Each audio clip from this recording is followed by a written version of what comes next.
All right, now it's time to see what's clicking in Cleveland.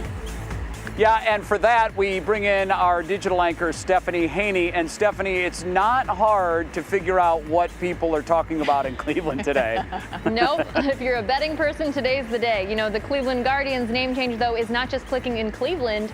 It is a topic of conversation at the White House. Press Secretary Jen Psaki said this about President Joe Biden's take on it today. We certainly support their change of name. We may be on the other side of the former president on that front, I would guess. I haven't seen his tweet or however he's communicating these days.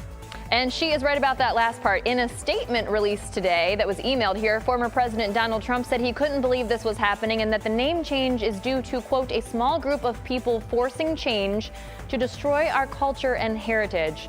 That is one perspective there, but it's not just presidents weighing in on the change. Other politicians are giving their 2 cents. Even in Minnesota, the lieutenant governor is thanking the people who advocated for the new name for years, using the hashtag #NotYourMascot. And our lieutenant governor, John Husted, here in Ohio, praised the announcement video from Cleveland's baseball team, saying it's about the heart and soul of what it means to be Cleveland. Our U.S. Senator Sherrod Brown quoted Tom Hanks in the video, saying, "We hold tight to our roots and set our sights on tomorrow." And Cleveland Mayor Frank Jackson congratulated the Guardians on listening to the community, calling the new name significant in Cleveland. And a few of our favorite celebrities, of course, are also chiming in. You know the Today Show Al Roker. He calls Cleveland his second home. He tweeted he could not be prouder of his second city, and he can't wait to get that merch.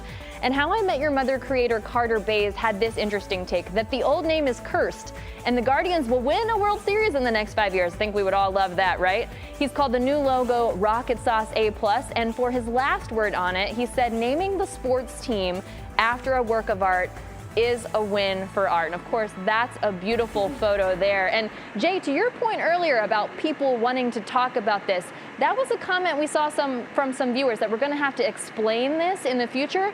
But I'm going to say, you know, I think that's an interesting talking point. Talk about a conversation starter if you're on the road at a game, you know, easy to chat people up with that one.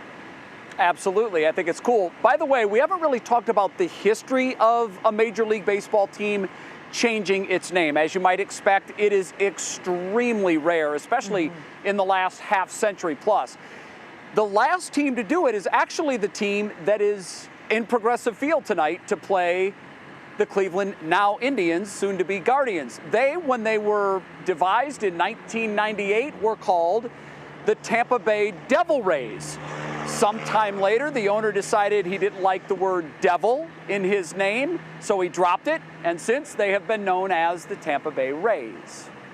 Probably not quite as, you know, significant a name change as Cleveland's, but boy, you can imagine the money that has to go into rebranding everything. I mean, they even have pencils that have the logo and, geez, the toilet paper, everything. Oh, so yeah. They got a lot of work to do over there. All right, Steph, thanks a lot.